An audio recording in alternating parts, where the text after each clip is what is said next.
Assalamualaikum warahmatullahi wabarakatuh. Perkenalkan, saya Naila Rahmi Anazma, mahasiswi Ilmu Komunikasi Universitas Muhammadiyah Yogyakarta.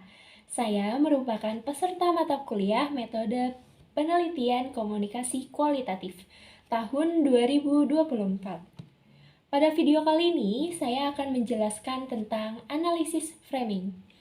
Analisis framing itu apa sih? Jadi, analisis framing ini merupakan analisis yang memusatkan perhatian pada bagaimana media mengemas dan membingkai berita.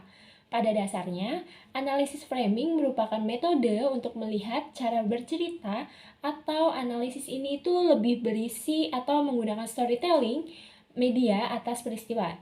Jadi, dalam analisis ini menyampaikan suatu peristiwa atau berita itu dengan menggunakan metode storytelling atau bercerita.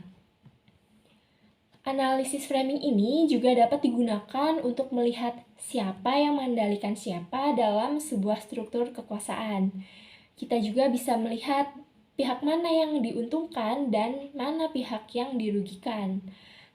Lalu kita juga bisa melihat tindakan mana yang dianggap konstitusional dan inkonstitusional. Lalu kita juga bisa melihat kebijakan mana nih yang harus didukung dan tidak harus didukung, serta lain sebagainya. Selanjutnya, menurut Robert and Enman, analisis framing merupakan proses seleksi dari berbagai aspek realitas sehingga bagian tertentu dari peristiwa itu lebih menonjol dibandingkan dengan aspek lain.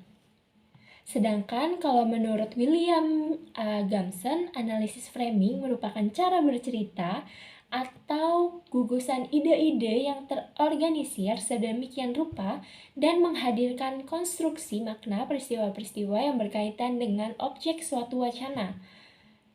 Cara bercerita itu terbentuk dalam suatu kemasan yang sudah direncanakan, seperti itu.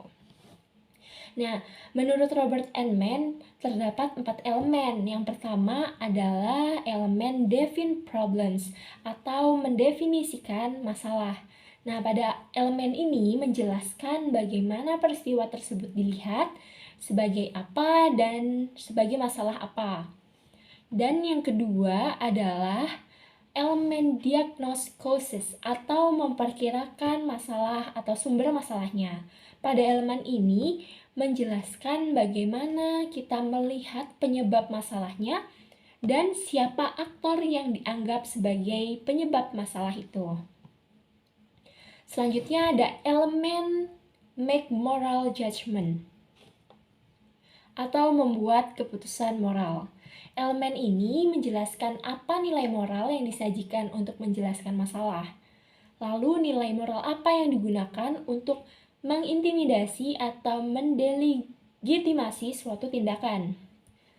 Lalu, elemen yang terakhir adalah statement recommendation atau menekan penyelesaian. Nah, elemen treatment recommendation ini menjelaskan penyelesaian apa yang ditawarkan untuk mengatasi suatu masalah. Jalan apa yang bisa ditawarkan, dan apa yang harus ditempuh untuk menyelesaikan suatu masalah. Selanjutnya ada faktor yang mempengaruhi pemberitaan. Ini ada tahap-tahapnya dari yang terluar hingga terdalam. Saya akan menyebutkan dari yang terluar adalah ideological level, lalu extramedia level, organizational level, media routines, dan yang terdalam adalah individual level. Sekian yang dapat saya sampaikan. Mohon maaf jika ada kesalahan dalam penyampaian materi. Kurang lebihnya mohon maaf. Wassalamualaikum warahmatullahi wabarakatuh.